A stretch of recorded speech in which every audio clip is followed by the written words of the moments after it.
Oliver Twist, or The Parish Boy's Progress, by Charles Dickens. Chapter 26, in which a mysterious character appears upon the scene, and many things inseparable from this history are done and performed. The old man had gained the street corner before he began to recover the effect of Toby Crackett's intelligence. He had relaxed nothing of his unusual speed, but was still pressing onward in the same wild and disordered manner, when the sudden dashing past of a carriage, and a boisterous cry from the foot passengers who saw his danger, drove him back upon the pavement. Avoiding, as much as was possible, all the main streets, and skulking only through the byways and alleys, he at length emerged on Snow Hill. Here he walked even faster than before, nor did he linger until he had again turned into a court, when, as if conscious that he was now in his proper element, he fell into his usual shuffling pace and seemed to breathe more freely. Near to the spot on which Snow Hill and Holborn Hill meet, opens, upon the right hand as you come out of the city, a narrow and dismal alley leading to Saffron Hill. In its filthy shops are exposed for sale huge bunches of second-hand silk handkerchiefs of all sizes and patterns, for here reside the traders who purchase them from pickpockets. Hundreds of these handkerchiefs hang dangling from pegs outside the windows or flaunting from the doorposts, and the shelves within are piled with them. Confined as the limits of Field Lane are, it has its barber, its coffee shop, its beer shop, and its fried fish warehouse.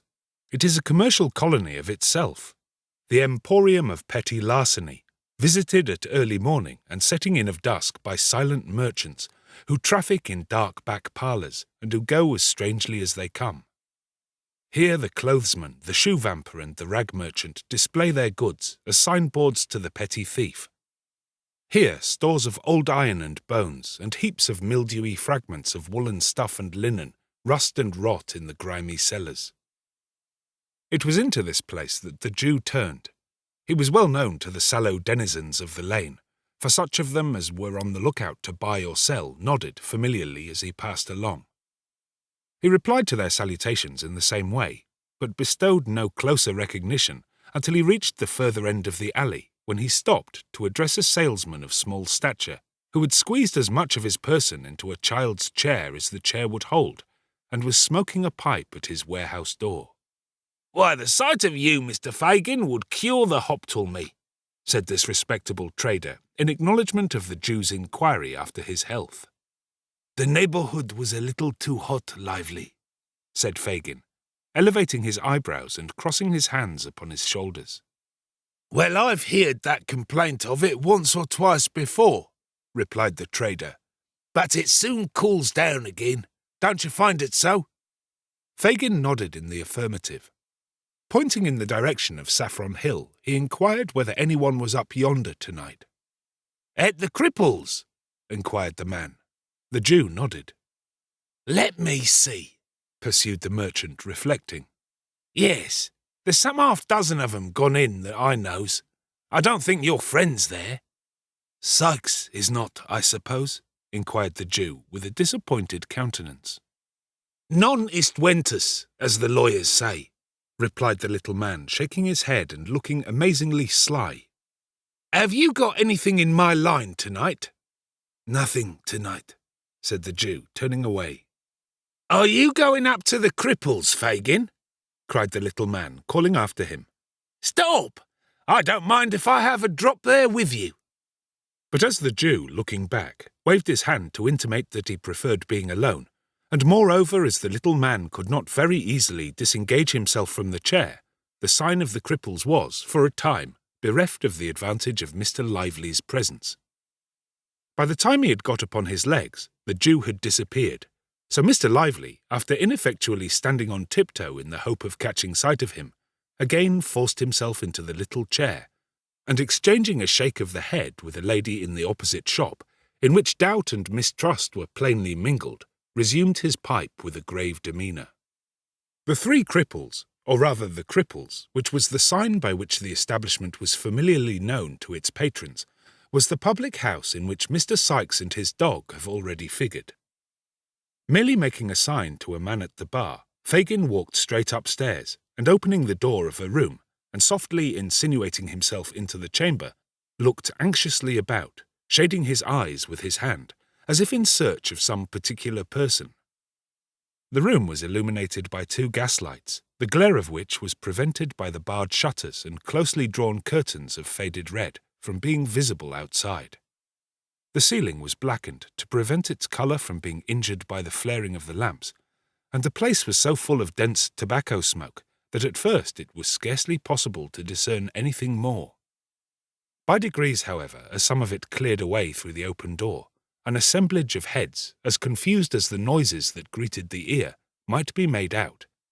And as the eye grew more accustomed to the scene, the spectator gradually became aware of the presence of a numerous company, male and female, crowded round a long table, at the upper end of which sat a chairman with a hammer of office in his hand, while a professional gentleman with a bluish nose and his face tied up for the benefit of a toothache presided at a jingling piano in a remote corner.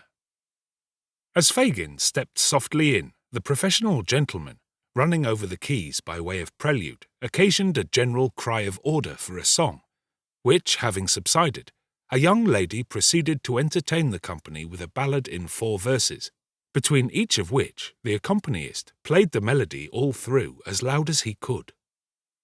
When this was over, the chairman gave a sentiment, after which the professional gentleman on the chairman's right and left volunteered a duet and sang it with great applause. It was curious to observe some faces which stood out prominently from among the group. There was the chairman himself, the landlord of the house, a coarse, rough, heavy-built fellow who, while the songs were proceeding, rolled his eyes hither and thither, and seeming to give himself up to joviality, had an eye for everything that was done, and an ear for everything that was said, and sharp ones too. Near him were the singers, receiving with professional indifference the compliments of the company, and applying themselves in turn to a dozen proffered glasses of spirits and water tendered by their more boisterous admirers, whose countenances, expressive of almost every vice in almost every grade, irresistibly attracted the attention by their very repulsiveness. Cunning, ferocity, and drunkenness in all its stages were there in their strongest aspect, and women, some with the last lingering tinge of their early freshness almost fading as you looked, others with every mark and stamp of their sex utterly beaten out, and presenting but one loathsome blank of profligacy and crime. Some mere girls, others but young women, and none past the prime of life, formed the darkest and saddest portion of this dreary picture. Fagin, troubled by no grave emotions, looked eagerly from face to face while these proceedings were in progress, but apparently without meeting that of which he was in search. Succeeding at length in catching the eye of the man who occupied the chair, he beckoned to him slightly and left the room as quietly as he had entered it. "What can I do for you, Mr. Fagin?" inquired the man as he followed him out to the landing. "Won't you join us? They'll be delighted, every one of them." The Jew shook his head impatiently and said in a whisper, "Is he here?" "No," replied the man. "And no news of Barney?" inquired Fagin. "None," replied the landlord of the Cripples, for it was he. "He won't stir till it's all safe. Depend on it, they're on the scent down there, and that if he moved, he'd blow upon the thing at once. He's all right enough, Barney is, else I should have heard of him. I'll pound it that Barney's managing properly, let him alone for that." "Will he be here tonight?" asked the Jew, laying the same emphasis on the pronoun as before. "Monks, do you mean?" inquired the landlord, hesitating. "Hush," said the Jew. "Yes." "Certain," replied the man, drawing a gold watch from his fob. "I expected him here before now. If you'll wait 10 minutes, he'll be—" "No, no," said the Jew hastily, as though, however desirous he might be to see the person in question, he was nevertheless relieved by his absence. "Tell him I came here to see him, and that he must come to me tonight. No, say tomorrow. As he is not here, tomorrow will be time enough." "Good," said the man. "Nothing more?" "Not a word now," said the Jew, descending the stairs. "I say," said the other, looking over the rails and speaking in a hoarse whisper, "what a time this would be for a cell. I've got Phil Barker here, so drunk that a boy might take him." "Ah, but it's not Phil Barker's time," said the Jew, looking up. "Phil has something more to do before we can afford to part with him. So go back to the company, my dear, and tell them to lead merry lives while they last. Ha ha ha ha." The landlord reciprocated the old man's laugh and returned to his guests. The Jew was no sooner alone than his countenance resumed its former expression of anxiety and thought. After a brief reflection, he called a hack cabriolet and bade the man drive towards Bethnal Green. He dismissed him within some quarter of a mile of Mr. Sykes's residence, and performed the short remainder of the distance on foot. "Now," muttered the Jew as he knocked at the door, "if there is any deep play here, I shall have it out of you, my girl, cunning as you are." She was in her room, the woman said. Fagin crept softly upstairs and entered it without any previous ceremony. The girl was alone, lying with her head upon the table and her hair straggling over it. "She has been drinking," thought the Jew coolly. "Or perhaps she is only miserable." The old man turned to close the door, and as he made this reflection, the noise thus occasioned roused the girl. She eyed his crafty face narrowly as she inquired to his recital of Toby Crackett's story. When it was concluded, she sank into her former attitude, but spoke not a word. She pushed the candle impatiently away, and once or twice, as she feverishly changed her position, shuffled her feet upon the ground, but this was all. During the silence, the Jew looked restlessly about the room, as if to assure himself that there were no appearances of Sykes having covertly returned. Apparently satisfied with his inspection, he coughed twice or thrice, and made as many efforts to open a conversation. But the girl heeded him no more than if he had been made of stone. At length he made another attempt, and rubbing his hands together, said in his most conciliatory tone, "And where should you think Bill was now, my dear?" The girl moaned out some half-intelligible reply that she could not tell, and seemed from the smothered noise that escaped her to be crying. "And the boy, too," said the Jew, straining his eyes to catch a glimpse of her face. "Poor little child, left in a ditch, Nance. Only think." "The child," said the girl, suddenly looking up, "is better where he is than among us, and if no harm comes to Bill from it, I hope he lies dead in the ditch and that his young bones may rot there." "What?" cried the Jew in amazement. "I do," returned the girl, meeting his gaze. "I shall be glad to have him away from my eyes and to know that the worst is over. I can't bear to have him about me. The sight of him turns me against myself and all of you." "Pooh," said the Jew scornfully. "You're drunk." "Am I?" cried the girl bitterly. "It's no fault of yours if I am not. You'd never have me anything else if you had your will.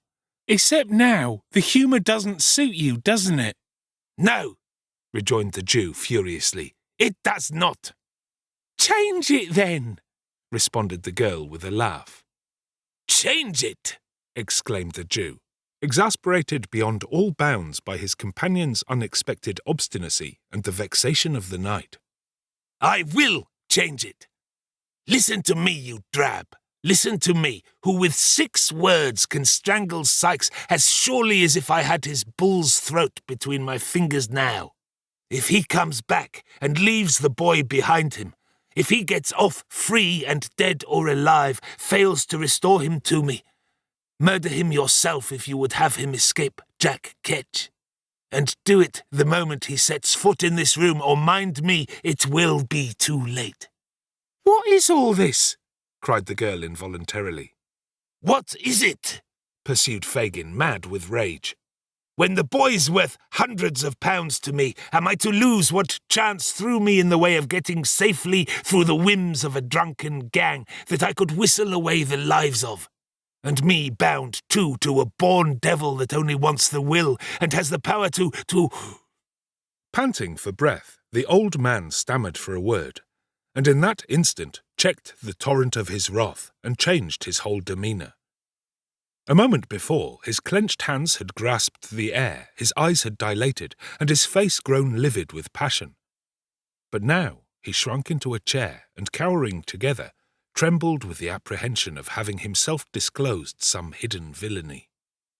After a short silence, he ventured to look round at his companion.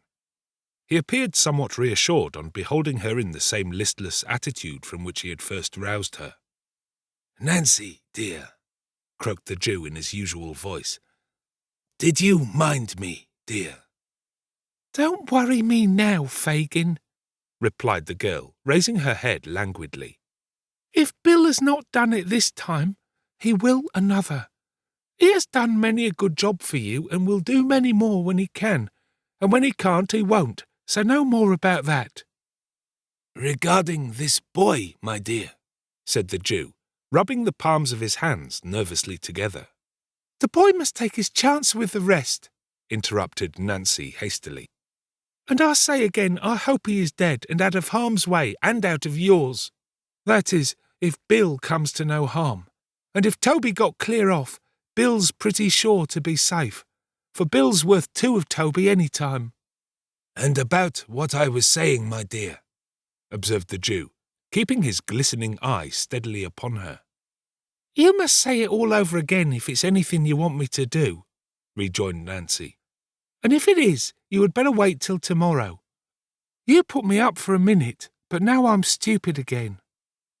Fagin put several other questions, all with the same drift of ascertaining whether the girl had profited by his unguarded hints, but she answered them so readily, and was withal so utterly unmoved by his searching looks, that his original impression of her being more than a trifle in liquor was confirmed. Nancy, indeed, was not exempt from a failing which was very common among the Jew's female pupils, and in which, in their tenderer years, they were rather encouraged than checked. Her disordered appearance and a wholesale perfume of Geneva which pervaded the apartment afforded strong confirmatory evidence of the justice of the Jew's supposition, and when, having indulged in the temporary display of violence above described, she subsided, first into dullness, and afterwards into a compound of feelings under the influence of which she shed tears one minute, and in the next gave utterance to various exclamations of "Never say die," and divers calculations as to what might be the amount of the odds so long as a lady or gentleman was happy. Mr. Fagin, who had had considerable experience of such matters in his time, saw with great satisfaction that she was very far gone indeed. Having eased his mind by this discovery, and having accomplished his twofold object of imparting to the girl what he had that night heard, and of ascertaining with his own eyes that Sikes had not returned, Mr. Fagin again turned his face homeward, leaving his young friend asleep with her head upon the table. It was within an hour of midnight. The weather being dark and piercing cold, he had no great temptation to loiter. The sharp wind that scoured the street seemed to have cleared them of passengers, as of dust and mud, for few people were abroad, and they were, to all appearance, hastening fast home. It blew from the right quarter for the Jew, however, and straight before it he went, trembling and shivering, as every fresh gust drove him rudely on his way. He had reached the corner of his own street, and was already fumbling in his pocket for the door-key, when a dark figure emerged from a projecting entrance which lay in deep shadow, and crossing the road, glided up to him unperceived. "Fagin," whispered a voice close to his ear. "Ah," said the Jew, turning quickly round. "Is that—" "Yes," interrupted the stranger. "I have been lingering here these 2 hours. Where the devil have you been?" "On your business, my dear," replied the Jew, glancing uneasily at his companion, and slackening his pace as he spoke. "On your business all night." "Oh, of course," said the stranger with a sneer. "Well, and what's come of it?" "Nothing good," said the Jew. "Nothing bad, I hope," said the stranger, stopping short and turning a startled look on his companion. The Jew shook his head and was about to reply, when the stranger, interrupting him, motioned to the house, before which they had by this time arrived, remarking that he had better say what he had got to say under cover, for his blood was chilled with standing about so long, and the wind blew through him. Fagin looked as if he could have willingly excused himself from taking home a visitor at that unseasonable hour, and indeed muttered something about having no fire, but his companion, repeating his request in a peremptory manner, he unlocked the door, and requested him to close it softly while he got a light. "It's as dark as the grave," said the man, groping forward a few steps. "Make haste." "Shut the door," whispered Fagin from the end of the passage. As he spoke, it closed with a loud noise. "That wasn't my doing," said the other man, feeling his way. "The wind blew it to, or it shut of its own accord, one or the other. Look sharp with the light, or I shall knock my brains out against something in this confounded hole." Fagin stealthily descended the kitchen stairs. After a short absence, he returned with a lighted candle and the intelligence that Toby Crackit was asleep in the back room below, and that the boys were in the front one. Beckoning the man to follow him, he led the way upstairs. "We can say the few words we've got to say in here, my dear," said the Jew, throwing open a door on the first floor. "And as there are holes in the shutters, and we never show lights to our neighbours, we'll set the candle on the stairs, there." With those words, the Jew, stooping down, placed the candle on an upper flight of stairs, exactly opposite to the room door. This done, he led the way into the apartment, which was destitute of all movables, save a broken armchair, and an old couch or sofa without covering which stood behind the door. Upon this piece of furniture the stranger sat himself with the air of a weary man, and the Jew, drawing up the armchair opposite, they sat face to face. It was not quite dark, the door was partially open, and the candle opposite threw a feeble reflection on the opposite wall. They conversed for some time in whispers, though nothing of the conversation was distinguishable beyond a few disjointed words here and there. A listener might easily have perceived that Fagin appeared to be defending himself against some remarks of the stranger, and that the latter was in a state of considerable irritation. They might have been talking thus for a quarter of an hour or more, when Monks, by which name the Jew had designated the strange man several times in the course of their colloquy, said, raising his voice a little, "I tell you again, it was badly planned. Why not have kept him here among the rest, and made a sneaking, snivelling pickpocket of him at once?" "Only hear him!" exclaimed the Jew, shrugging his shoulders. "Why, do you mean to say you couldn't have done it if you had chosen?" demanded Monks sternly. "Haven't you done it with other boys scores of times? If you had had patience for a 12-month at most, couldn't you have got him convicted and sent safely out of the kingdom, perhaps for life?" "Whose turn would that have served, my dear?" inquired the Jew humbly.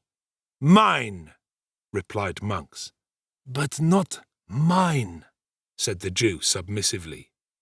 "He might have become of use to me.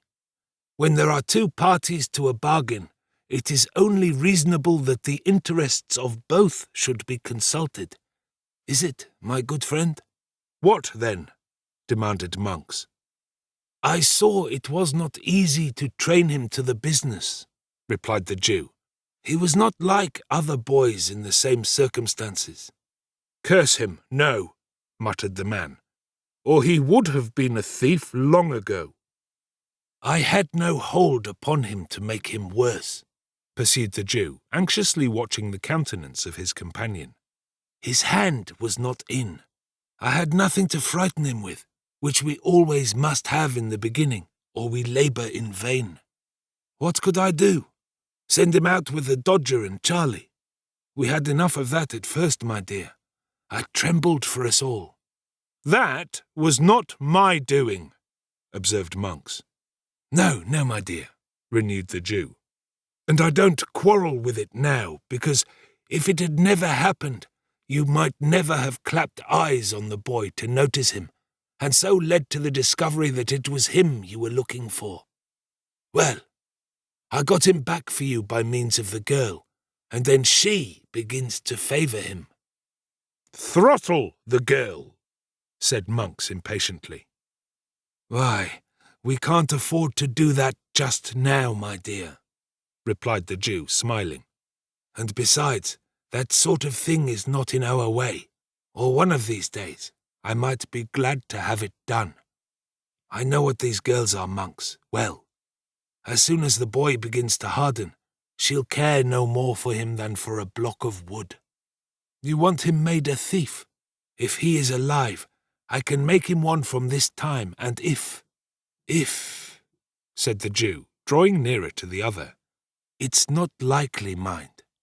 But if the worst comes to the worst and he is dead— It's no fault of mine if he is, interposed the other man with a look of terror and clasping the Jew's arm with trembling hands. Mind that, Fagin. I had no hand in it. Anything but his death, I told you from the first. I won't shed blood. It's always found out and haunts a man besides.